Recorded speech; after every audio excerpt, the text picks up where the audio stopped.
चलिए नमस्कार दोस्तों। तो आइए आज हम लोग पेपर सेट दूसरे का सलूशन हम लोग करेंगे। ठीक है, जैसा कि आप देख रहे हैं त्रिभुज ABC की माध्यिकाएं BE तथा CF एक दूसरे को G पर काटती हैं, तब इसमें दिए गए जितने भी रिलेशन हैं कह रहा है कि ये त्रिभुज है और इस त्रिभुज की माध्यिकाएं एक दूसरे को G पर काटती हैं, एक दूसरे को G पर काटती हैं यहाँ पर। ठीक है, BE तथा CF, तो BE और CF ठीक है ये G पर काटती हैं, तब इसमें से कौन सा ऑप्शन सही होगा ये पूछा गया है। तो चलिए देखा जाए। इसमें दिया गया है कि BE माइनस CF का 3 गुना, BE माइनस CF का 3 गुना 2BC के बराबर, किसके बराबर 2BC के।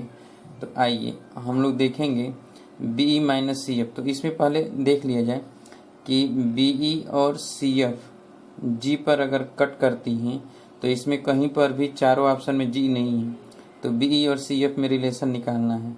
तो हमको पता है कि इधर 2 भाग है, इधर 1 भाग, इधर 2 भाग और इधर 1 भाग है। ठीक है, तो अगर हम इस त्रिभुज की बात करें तो त्रिभुज अगर ये G ले लिया जाए तो B त्रिभुज BGC में, ठीक है, BG plus GC is greater than BC। ठीक है, तो BC से छोटा है और ये बड़ा है, तो BG को हम लिख सकते हैं, BG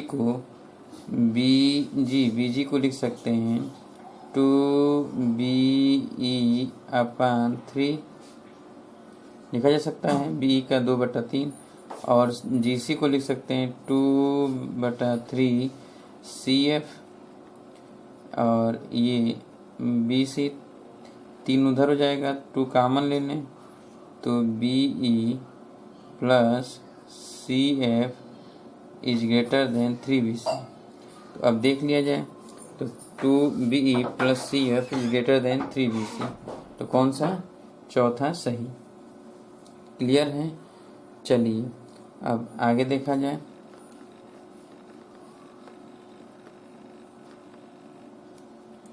एक आयत ABCD में AB बराबर 12 सेंटीमीटर, BC 8 सेंटीमीटर, BC पर E कोई बिंदु है ताकि BE 5 सेंटीमीटर तथा AE तथा DC बढ़ाने पर F पर मिलती हैं, तब CF की लंबाई ज्ञात करना है। एक आयत है ABCD, तो ये आयत बना दिया जाए ABCD।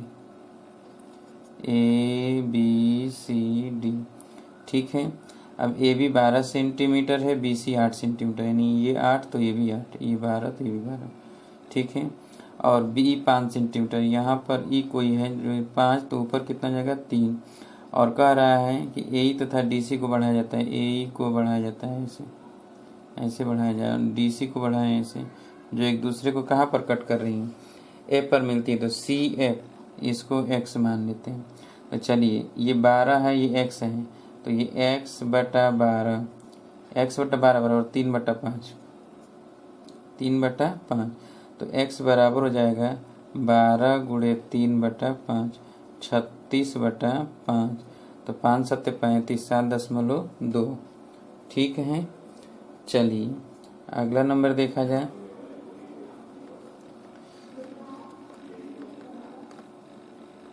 अगला है त्रिभुज ABC में कोण B एवं कोण C के अंतः अर्धक बिंदु O पर मिलते हैं। ये त्रिभुज हैं, ठीक है, और ABC है, ABC कोण B तथा कोण C के अर्धक, इसका अर्धक और इसका अर्धक, ठीक है, O पर मिलते हैं, तो BOC इसका मान पूछा गया, जबकि A 70 अंश, ये 70 अंश दिया गया है। चलिए ये B/2 होगा, ये C/2 होगा। हमें तो पता है कि A plus B plus C बराबर 180 अंश, इसलिए A/2 B/2 C/2 बराबर 180/2, तो ये 90 हो जाएगा। तो B/2 प्लस C/2 बराबर लिखेंगे 90 माइनस a/2। अब हमें पता है कि ये अगर फाई है, ठीक है, तो b/2 plus c/2 plus phi बराबर 180, क्योंकि ये भी त्रिभुज है। अब इसमें इसका मान तो पता है कि 90 माइनस a/2, तो 90 और a/2, a का मान 70 है, तो ये 35 हो जाएगा। तो 90 में से 35 घटा दीजिए तो ये हो जाएगा 10 में से 5 जाएगा 5, यहाँ पे बचेगा कितना, 8 में से 3 जाएगा 5, तो 55 हो गया। तो यहाँ पर फाई बराबर हो जाएगा 180 और माइनस 55, तो यहाँ पे हो जाएगा 5, यहाँ पे हो जाएगा 7 में से 5 जाएगा 2, तो 125। ठीक है, अगला नंबर देखा जाए।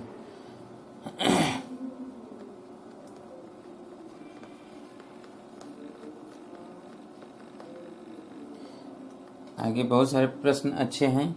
यदि खोखले बेलन का आयतन 176 सेंटीमीटर क्यूब है, बाह्य व अंतः वक्र पृष्ठ का अंतर 88 सेंटीमीटर स्क्वायर है तथा बेलन की ऊंचाई 14 सेंटीमीटर है, तो बेलन के अंतः वृत्त एवं बाह्य त्रिज्याओं की लंबाई बताना है। कह रहा है बेलन का आयतन है, ये बेलन है, खोखलाकार बेलन है, ऐसे खोखलाकार बेलन है और इसका आयतन है, आयतन 176, तो 1/3 पाई r1 square minus r2 square into h बराबर 176।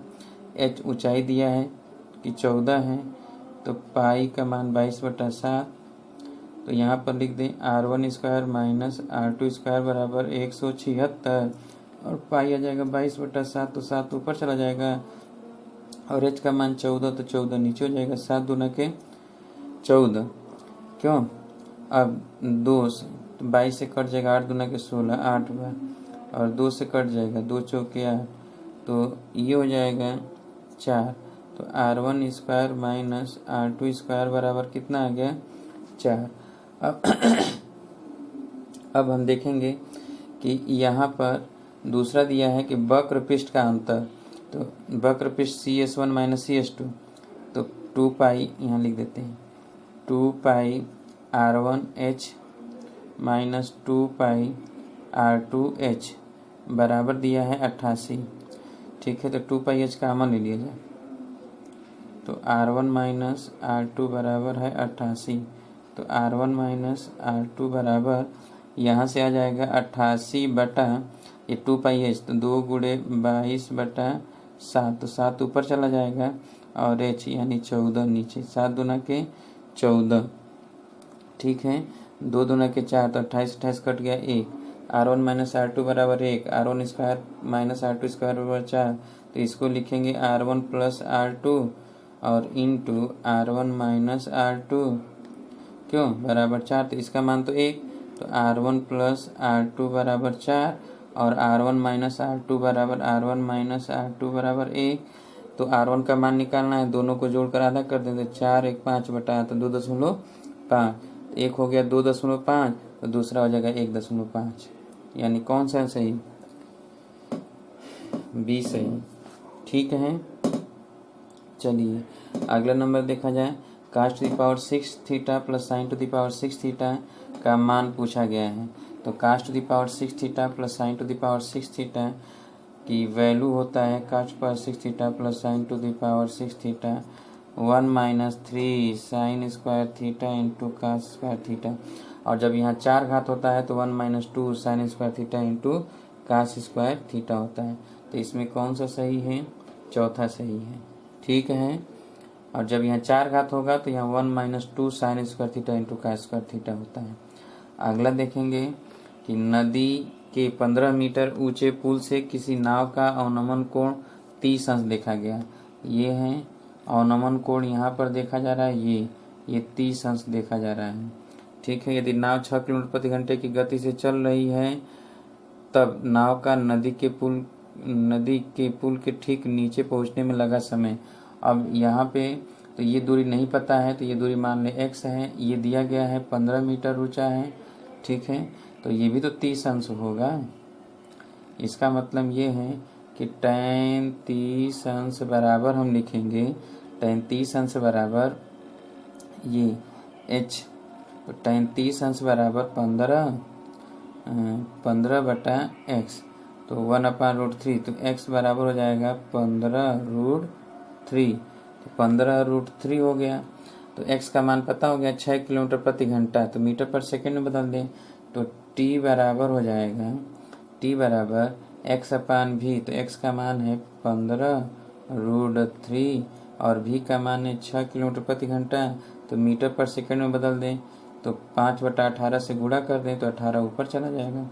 और 6 तिली 18, 5 3 15, 3 तिली के 9√3, 9 गुणे 1.732 गुणा कर दें, 9 दूना 18, 9 तिल 27, 1 28, 9 सते 63 और 2 65, 9 एकम 9 6 15, तो 1 2 3 15.588, तो 15.59 सेकेंड।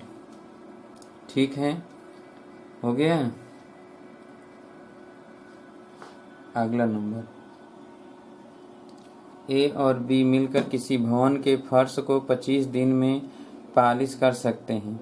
ए अकेला भवन के 1/3 फर्श को 12 दिन में पालिश कर सकता है। अकेले बी को पूरा भवन के फर्श को पालिश करने में दिन लगेंगे। कह रहा है कि ए और मिलकर जो है फर्श को 25 दिन में कर सकते हैं, तो 1/a + 1/b बराबर 1/25। ठीक है, ए अकेला भवन का 1/3 भाग, अब 1/3 भाग जो है 12 दिन में कर सकता है। 1/3 भाग 12 दिन में तो पूरा करना पड़ेगा, तो 36 दिन लगाएगा ना, तो एक जगह पर 36 लिख दें। ठीक है, तो यहाँ पर 1/25, तो 1/b बराबर 1/25 माइनस 1/36। अब 25 और 36 का एलसीएम ले लिया जाए। क्यों? तो 25 और 36 का एलसीएम, तो यहाँ पर हो जाएगा 36 माइनस 25 और यहाँ हो जाएगा 25 गुणे 36। ठीक है, तो 36 में से 25 जाएगा 11 हो जाएगा क्या, तो 11/25 गुणे 36, तो b बराबर आ गया 25 छक्का 150, 0 25 तियाँ 75, 75 और 15 90, 900/11 भाग दे दे। ठीक है, 900/11 दिन यहाँ दिया है। हो गया। चलिए अगला देखा जाए। सुनीता प्रतिदिन अपने घर से विद्यालय के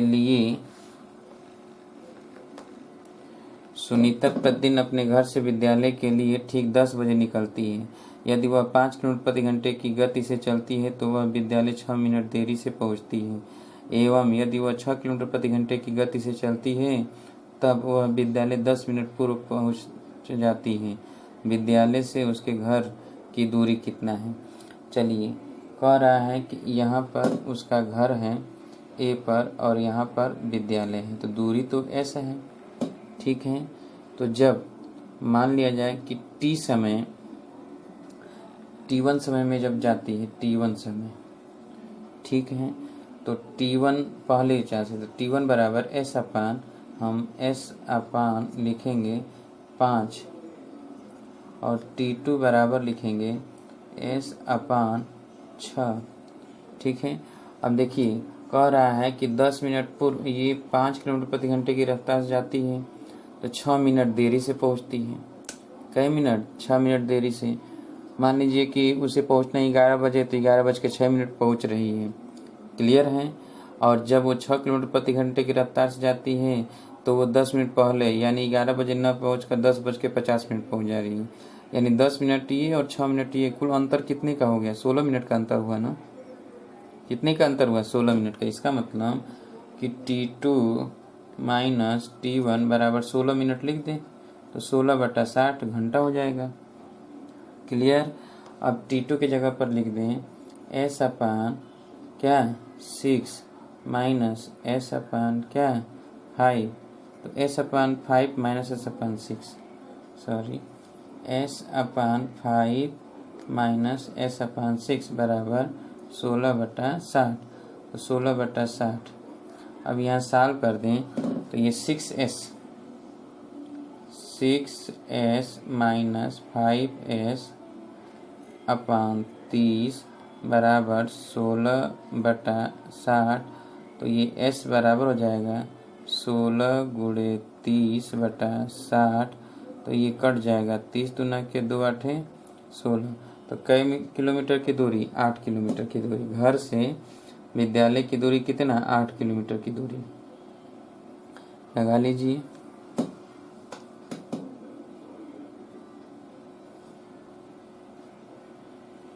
हो गया। अगला x माइनस वाई का होल की प्लस वाई माइनस जेड का होल की प्लस जेड माइनस एक्स का होल की बराबर होता है। तो आपको पता है कि यदि a plus b plus c बराबर 0 हो तो आप जानते हैं कि a cube plus b cube plus c cube बराबर 3abc होता है। क्यों? तो यहाँ पर हम क्या करेंगे कि x माइनस वाई का क्यों, तो ये और ये तीनों जोड़ेंगे तो 0 हो जाएगा। तो 3x minus y y minus z, तो यहाँ पर भी सही है, कर देंगे, हो जाएगा। चलिए अगला नंबर, यदि x के वास्तविक मान के लिए cos थीटा बराबर x plus 1/x, cos theta बराबर x प्लस 1/x, ठीक है। तो थीटा न्यून कोण होगा, थीटा सम कोण होगा, अधिक कोण होगा, कोई भी मान सत्य नहीं है। तो यहाँ पर x का मान, वास्तविक मान अगर रखेंगे तो ये हमेशा 1 से अधिक आएगा। और हम जानते हैं कि cos थीटा 1 से अधिक नहीं होता है, बल्कि या तो 1 से कम या तो 1 के बराबर होता है, और ये हमेशा 1 से अधिक आएगा। इसलिए थीटा का कोई भी मान सत्य नहीं होगा, थीटा का कोई भी मान सत्य नहीं होगा, याद रखिएगा, ठीक है। चलिए अगला नंबर देखा जाए, 11। कहा जा रहा है कि tan a माइनस बी बराबर p, tan a minus b, a plus b बराबर p और tan a माइनस बी बराबर q हो तो tan 2a का मान।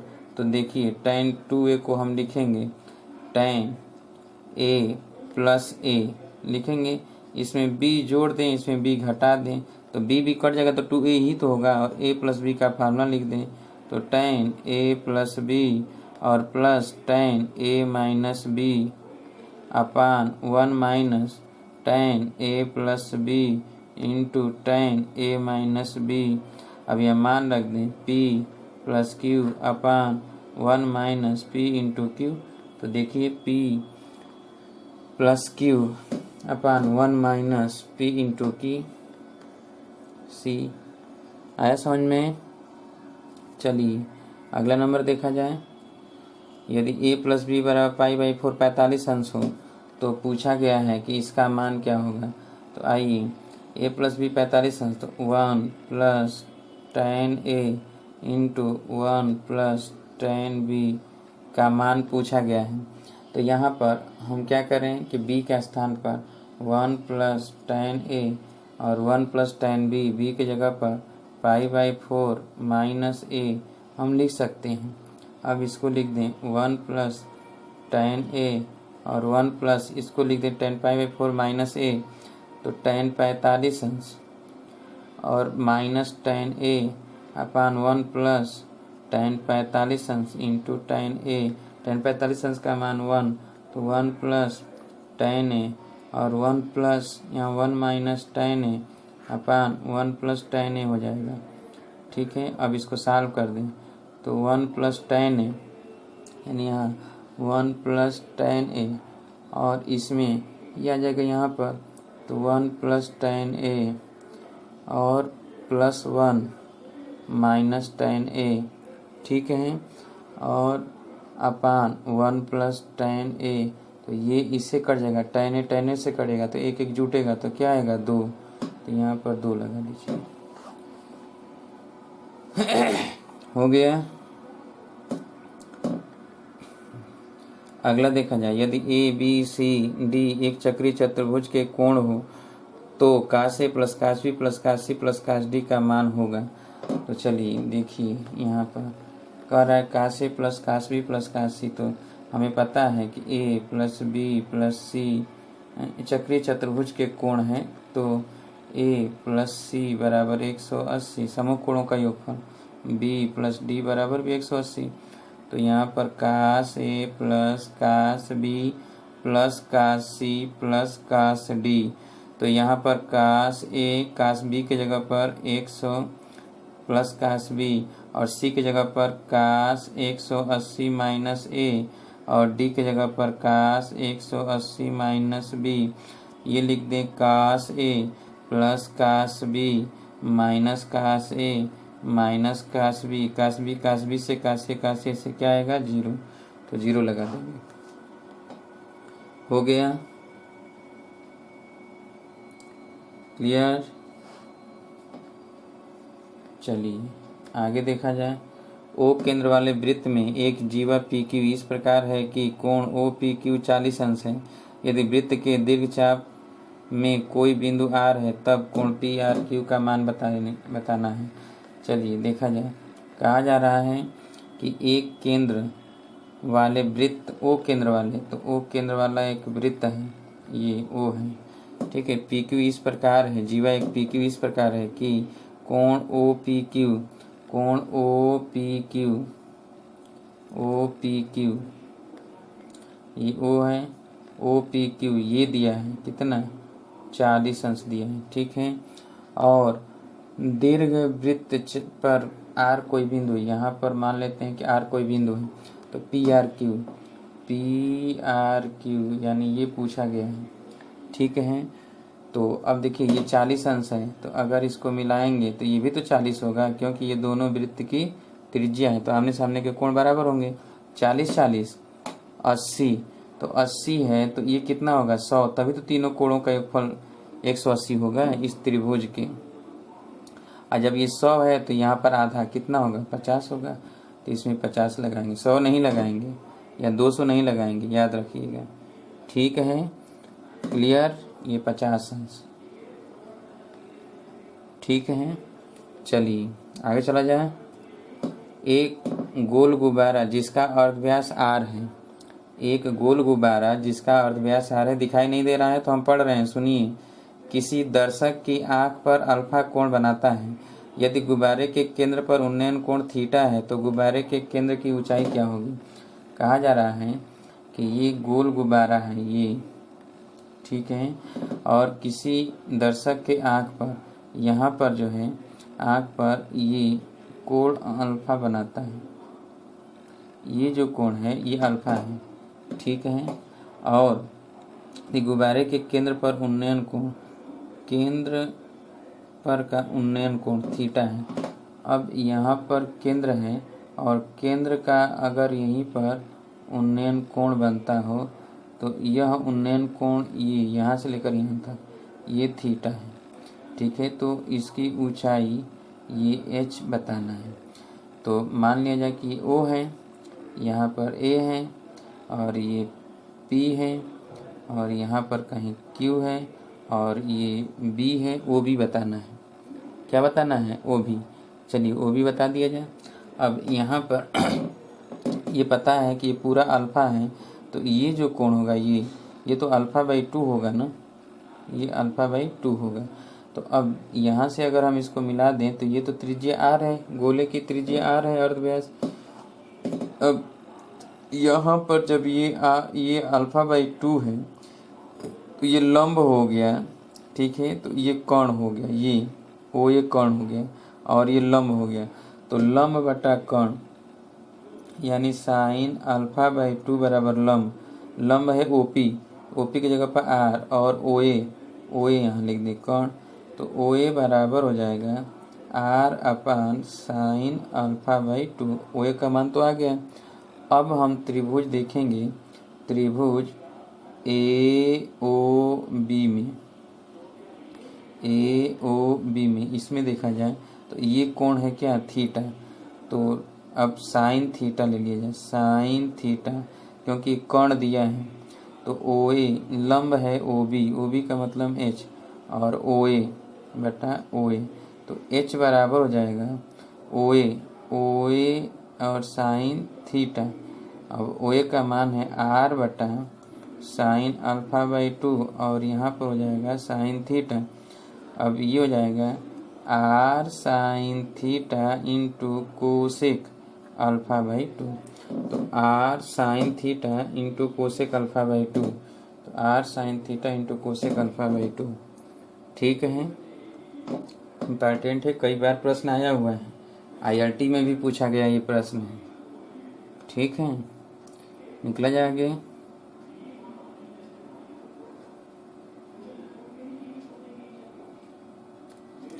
अगला है आरोही क्रम में रखी संख्याएं 1, 3, 5, 7, 12। ठीक है, x+1, x+3 16, 17, x+7 22 और 25 की माध्यिका 14 है, तो x का मान बताइए। माध्यिका दिया गया है, माध्यिका आरोही क्रम में, माध्यिका का मतलब मध्य का। 1, 2, 3, 4, 5, 6, 7, 8, 9, 10, 11, 12, 12 पद हैं। तो माध्यिका जो होगा, माध्यिका मध्य का पद होता है, तो 12 यानी छठवां पद और प्लस 7वां पद बटा 2, ये लिखेंगे। ठीक है, तो छठवां पद कितना है, तो 1, 2, 3, 4, 5, छठवां पद है x+1 और 7वां पद है x+3 अपान 2 बराबर माध्यिका दिया है कितना 14, 14 दूने का 28, 2x+4 बराबर कितना, यहाँ पे हो जाएगा 28, तो 2x बराबर हो जाएगा 24, तो x बराबर हो जाएगा कितना 12। ठीक है, तो x का मान 12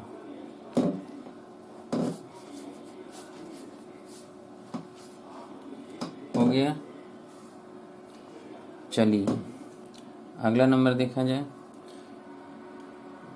3 संख्याओं 4, 6 और 8 की बारंबारताएं क्रमशः x+2, x−1 है। यदि बंटन का समांतर माध्य 5.76 हो तो x का मान बताइए। अब देखिए कह रहा है कि 4, 6, 8 बारंबारता है x+2, x और x−1 और समांतर माध्य दिया इतना, तो ये हो गया x और ये हो गया f।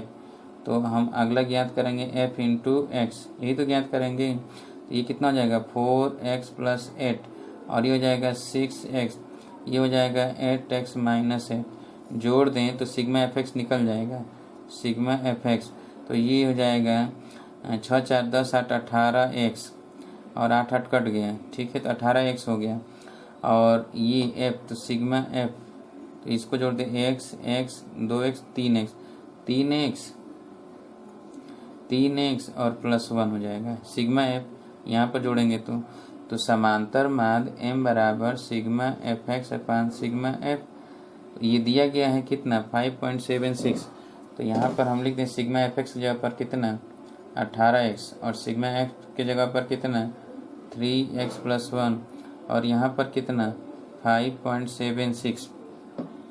ठीक है, तो यहाँ पर हम इसका गुणा कर दें उधर, तो ये हो जाएगा 18x बराबर, यहाँ पे हो जाएगा 3 छक्के 18, 3 सत्ते 21, 21 एक 22, 3 पचे 15, 2 17, तो 17.28x और प्लस 5.76।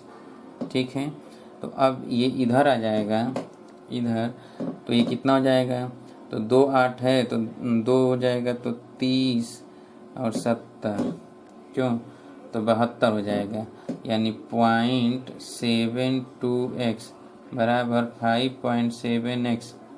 ठीक है, तो अब यहाँ पर x बराबर हो जाएगा, तो 5.76 में 0.72 से भाग दें तो ये 100 से गुणा करें तो ये हट जाएगा और 8 से कट जाएगा, 8 दूना 16, 8 सत्ते 56, 1 57, तो 8 बार, तो x का मान कितना आ गया 8, तो इसमें x का मान c दिया था 8।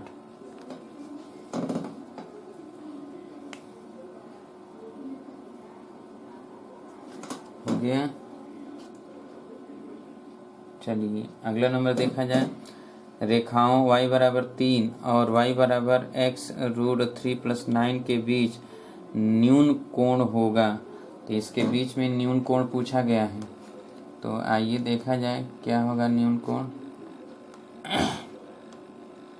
यहाँ पर रेखाओं दिया गया है कि y बराबर 3 और y बराबर √3x, y बराबर √3x प्लस 9। तो चलिए यहाँ पे आ जाइए। y बराबर 3 का मतलब है कि वो x अक्ष के समांतर है, ये है, ठीक है, y बराबर। और दूसरा ये है कि √3, तो इसका मतलब ये है ऐसे, तो ये 60 अंश का कोण है। तो जब ये 60 अंश का है तो ये भी कितना होगा, 60 अंश होगा।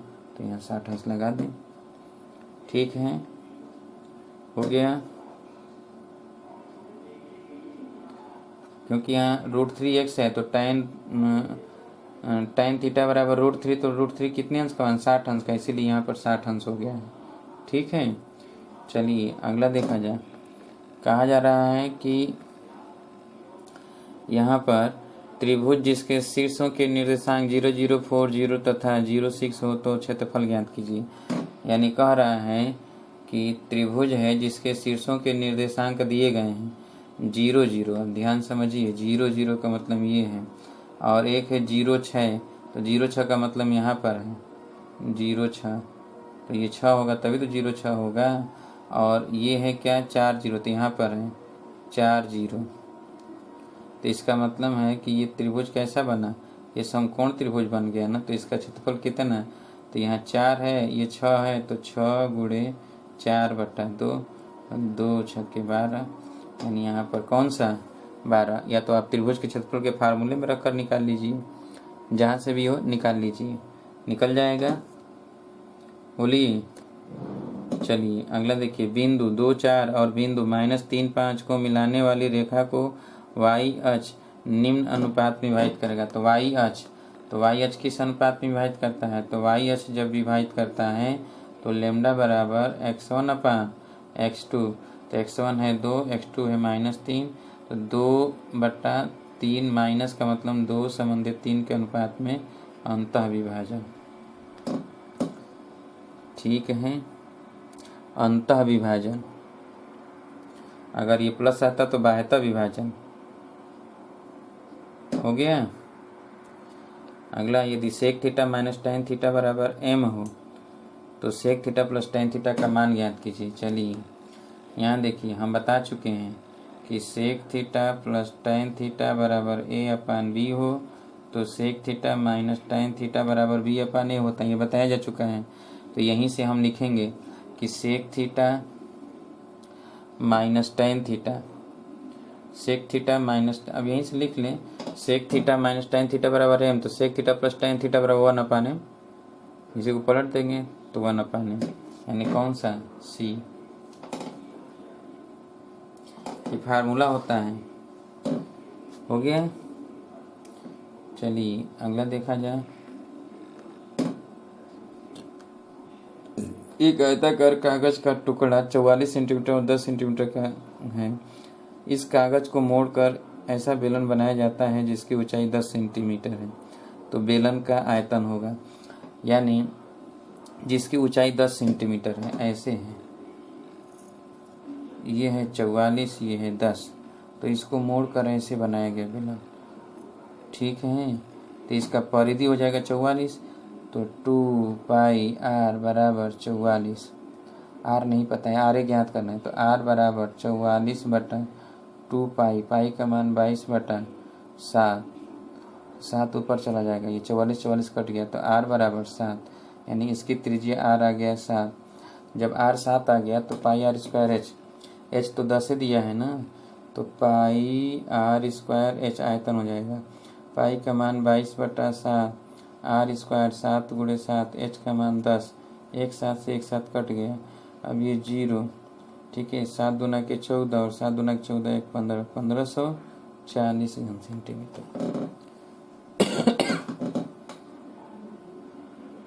हो गया।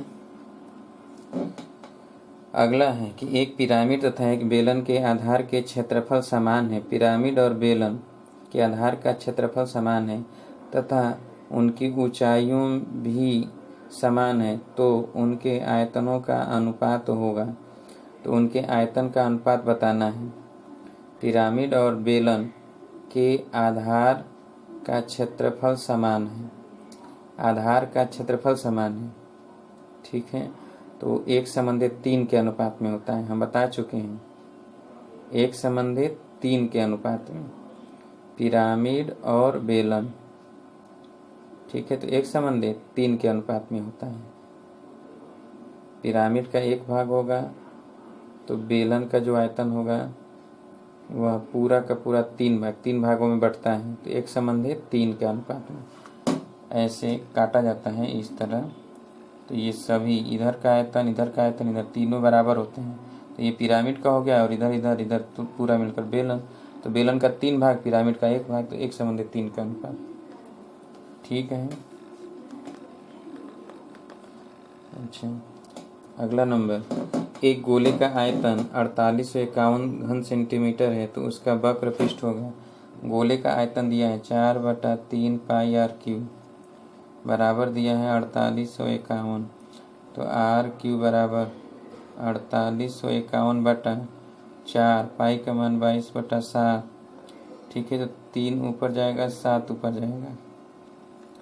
ठीक है, अब ये 7 से देखिए कट जाता है क्या, 22 11 से, 11 दूना के 22, 11 चौक 44, 4 45, फिर 11 चौक 44, 11 कम 11। ठीक है, अब ये 4 दूना के 8, तो नीचे तो 2 का क्यूब हो गया, ये क्या हो गया 21 का क्यूब, इसका मतलब आर क्यूब, तो आर बराबर हो गया 21/2। ठीक है, तो उसका वक्र पृष्ठ होगा, तो एस बराबर पूछा गया है, तो 4 पाई आर स्क्वायर, 4 गुणे 22/7, आर स्क्वायर का मतलब है कि 21/2 गुणे 21/2, 2 दूना के 4 से 4 कट जाएगा, 7 तिल के 21। अब गुणा कर दें 22 गुणे यानी 22 गुणे 63। ठीक है, तो गुणा कर देते हैं, 22 का गुणा कर दें 63 में, तो 2 3 6, 2 छके 12, तो ये 6 2 1, तो 6 6 2 8 2 1 3 1, 1386, 1386 हो गया। चलिए अगला देखा जाए, यदि किसी सरल रेखा जो अक्षों पर ए और बी के बराबर अंतःखंड काटती है पर मूल बिंदु से डाले गए लंब की लंबाई पी हो तो, ठीक है, तो मूल बिंदु से डाले गए लंब की लंबाई पी है, तो उस कंडीशन में बताना है। ठीक है, चलिए कह रहा है यदि किसी सरल रेखा जो अक्षों पर ए और बी के बराबर अंतःखंड काटते हैं, अक्षों पर ए और बी के बराबर अंतःखंड काटते हैं, ठीक है, और मूल बिंदु से डाले गए लंब की लंबाई पी है, बराबर अंतःखंड ए व बी के बराबर अंतःखंड काटते हैं। ठीक है, यानी कह रहा है कि ये है ए और ये है बी और मूल बिंदु से डाले गए लंब की लंबाई ये है पी। ठीक है, तो अब पूछा गया है कि इसमें से कौन सा रिलेशन सही होगा, तो आइए देखा जाए कि कौन सा रिलेशन सही होगा। तो ये तो समकोण त्रिभुज है ना, बोलिए, समकोण त्रिभुज पर समकोण बनाने वाले शीर्ष से लंब डाल दिया जाए, तो ऐसे हम बता चुके हैं, आप सबको याद होगा कि ये एल हो, ये ए हो और ये पी हो, तो 1/p² बराबर 1/l² प्लस 1/a², ये लिख चुके हैं, यही लिख दीजिए यहाँ पर 1/p² बराबर 1/a² प्लस 1/b², बस। तो 1/p² बराबर 1/a² प्लस 1/b², ये डी लगा दीजिए, हो गया। बोलिए अगला है, गणित के एक प्रश्न पत्र में प्राप्त छात्रों के अंकों की बारंबारता का वितरण निम्न दिया गया है, इसकी माध्यिका पूछा गया है, माध्यिका। तो चलिए माध्यिका निकाला जाए। ठीक है, तो ये वर्ग अंतराल दिया गया है, माध्यिका के लिए संचयी बारंबारता निकालना पड़ेगा। तो जैसे ये है ना, यहाँ पर लिख दे रहे हैं 0 से 10, 10 से 20, 20 से 30, 30 से 40, ठीक है, और 40 से 50, और बारंबारता में 5, 6, 9, 12, 4। संचयी बारंबारता में 5 और 6 5 11, 11 9 20, 20 और 12 32, 32 4 36। तो ये तो सिग्मा एफ जो है 36 होगा, यानी यही एन होता है। ठीक है, तो माध्य वर्ग 36/2 और प्लस 1, तो 18 एक 19वां पद, 19वां पद इसमें आएगा तो हम इसको घेर देते हैं ऐसे। और तो L1 बराबर हो जाएगा 20, L2 बराबर हो गया 30, F बराबर हो गया 9, C ये होता है C बराबर 11। ठीक है, अब हम फार्मूले में रख दें ME बराबर L1 plus N/2 minus C/F और यहाँ L2 माइनस L1 इसी में रख दिया जाए। N/2 36/2, तो ये हो गया 18। L1 प्लस L1 का मान है 20 प्लस ये 18 और माइनस 11/F, F का मान है 9 और ये गुणे 10।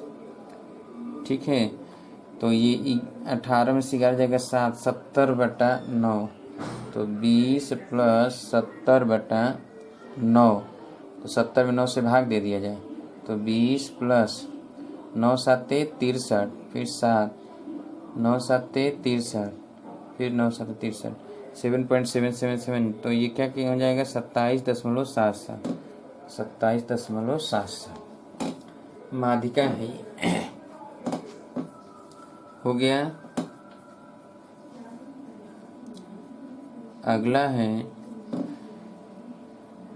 सुभाष ने 11 जनवरी 1998 को 500 रुपये से एक बचत खाता खोला। उसने 17 जनवरी, 16 फरवरी व 20 फरवरी को क्रमशः 200 रुपया, 200 रुपया व 300 रुपया जमा किए तथा 28 जनवरी व 27 फरवरी को क्रमशः 100 रुपया और 200 रुपया निकाले। यदि प्रत्येक माह की 10 तारीख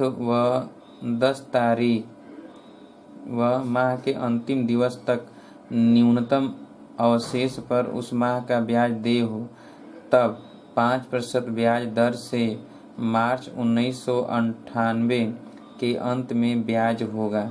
तो चलिए देखा जाए। कहा जा रहा है हर महीने का जितना जितना ब्याज वाली राशि है वो राशि हम निकाल लेते हैं। 11 जनवरी को 500 रुपये था।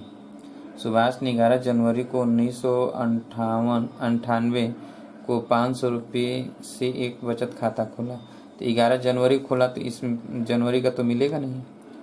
ठीक है, चलिए अब खाता खोला उसने 17 जनवरी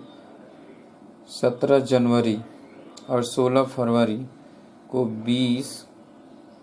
17 जनवरी और 16 फरवरी और 20 फरवरी को क्रमशः 200, 200 और 300 रुपया जमा किए। तो चलिए अब यहाँ पर हम निकालते हैं। 11 जनवरी को जो है उसने 500 रुपया 500 रुपया जमा किया, तो उस महीने का मिलेगा नहीं ब्याज, जनवरी का नहीं मिलेगा क्योंकि 10 तारीख से पहले होता तब मिलता। फिर 17 जनवरी को और जमा कर दिया, 17 जनवरी को 200 रुपया जमा करता है। तो 200 जब इसमें तो ये 500 हुआ, 200 जमा किया तो 700 हो गया। ठीक है, 16 फरवरी और 20 फरवरी, 17 जनवरी, 16 फरवरी और 20 फरवरी को, तो 16 फरवरी को 200 रुपया और 300 रुपया जमा किया, तो 16 फरवरी को 200 रुपया जमा किया तो 900 हो गया। और 17 फरवरी की 16 फरवरी और 20 फरवरी को 200 रुपया जमा किया तो 1100 हो गया। ठीक है, अब 1100 हो गया। तो चलिए जनवरी का तो मिलेगा नहीं ब्याज। अब फरवरी के फर्स्ट वीक में उसके पास कितना था, तो ये 11 जनवरी और 17 जनवरी, तो कितना हो गया। 17 जनवरी को उसके अकाउंट में 700 था, तो 700 रुपया उसके फरवरी माह में रहा होगा, तो 700 पर ब्याज मिलेगा फरवरी में। ठीक है, अब कह रहा है कि लेकिन अभी आगे और कुछ कह रहा है। जमा की 28 जनवरी और 27 फरवरी को क्रमशः 100 रुपया और 200 रुपया निकाले, तो 28 जनवरी को उसने 100 रुपया निकाल लिया है। तो 28 जनवरी को निकाला 100 रुपया, तो ये बचा था 600, ठीक है। और फिर 27 फरवरी को उसने 200 रुपया निकाला, तो 27 फरवरी को उसने निकाल लिया है 200, तो ये तो 1000 हो गया ना। यहाँ पे 600 था, 200 दिया तो यहाँ 800 हो गया, और फिर 200 जमा किया तो ये 1000 हो गया है। अब यहाँ 200 निकाल लिया तो बचा कितना, 800, ठीक है। तो 800 बचा। यदि प्रत्येक माह के 10 तारीख व माह के अंतिम दिवस तक के न्यूनतम अवशेष पर उस माह का ब्याज देय हो, तब 5% ब्याज दर से मार्च में पूछ रहे हैं, मार्च 1998 के अंत में ब्याज कितना होगा। चलिए अब देखिए, तो जनवरी में उसको ब्याज, जनवरी में कोई ब्याज नहीं मिलेगा, ठीक है। फरवरी में 800 रुपये पर मिलेगा, केवल 800 रुपया, फरवरी में सिर्फ 800 रुपया पर मिलेगा, ठीक है। अच्छा, फिर 27 तारीख को 200 रुपया निकाल लेता है, उस पर मिलेगा नहीं 200 पर, तो 800 पे ही मिलेगा, ठीक है। अच्छा, यहाँ पर क्योंकि 16 फरवरी को 200 रुपये जमा किया है, तो 16 फरवरी को जो 200 जमा किया उस पर भी नहीं मिलेगा, ध्यान रहे। 16 फरवरी के 200 पर नहीं मिलेगा, तो 600, जनवरी वाला तो 600 है ना, तो 600 पे जनवरी यानी वही फरवरी 600 पे मिलेगा। और उसके बाद फरवरी में 16 तारीख को जमा कर रहा है, 20 तारीख को जमा कर रहा है, तो 16 और 20 पर मिलेगा नहीं, 27 को निकाल ले रहा है, तो 600 पर मिलेगा, फरवरी में 600। और फरवरी के लास्ट में उसके अकाउंट में था कितना, 800, तो यही 800 मार्च में रहा होगा, तो मार्च में 800 पर मिलेगा, ठीक है। तो कुल मार्च का और जनवरी में तो मिलेगा नहीं, तो ये हो जाएगा 8 1400 रुपया हो गया। तो 1400 गुणे 5/12 करेंगे, गुणे 1/100, तो 0 कट गया, ठीक है। अब यहाँ पर कितना आएगा, तो 14 5 70, 70 में हम भाग दे दें 12 से, 2 छक्के 12, और ये हो गया 35, क्यों। तो अब यहाँ पर भाग दें तो 35/6 बार जाएगा तो 36, इसमें दिया नहीं है कोई, 6 दशमलव समथिंग होगा, ठीक है। चलिए, तो अब शेष चीज़ों पे चर्चा जो है अगले दिन हम करेंगे। जितने भी दोस्त यार हैं उनको आप बताइए कि वे जो है ज्वाइन कर लें, इसमें प्रैक्टिस हम करा रहे हैं, तो प्रैक्टिस में जो भी है, ठीक है, वो आप जो है अभी मैथ में प्रैक्टिस कर रहे हैं, फिर फिजिक्स का कर रहे हैं, और इसी में जो टॉपिक बहुत लोगों का छूटा है या फिर से पढ़ना चाहते हैं, तो व्हाट्सएप पर लिख कर भेज देंगे, तो उसको कभी ना कभी हम पढ़ा ही देंगे, ठीक है। तो इधर हम प्रैक्टिस करा रहे हैं, कुछ प्रैक्टिस आप कर लीजिए, तब कल मुलाकात होगी पुनः ठीक इसी समय, तो इसके आगे के प्रश्नों का हम सलूशन करेंगे, ठीक है। तब तक के लिए नमस्कार।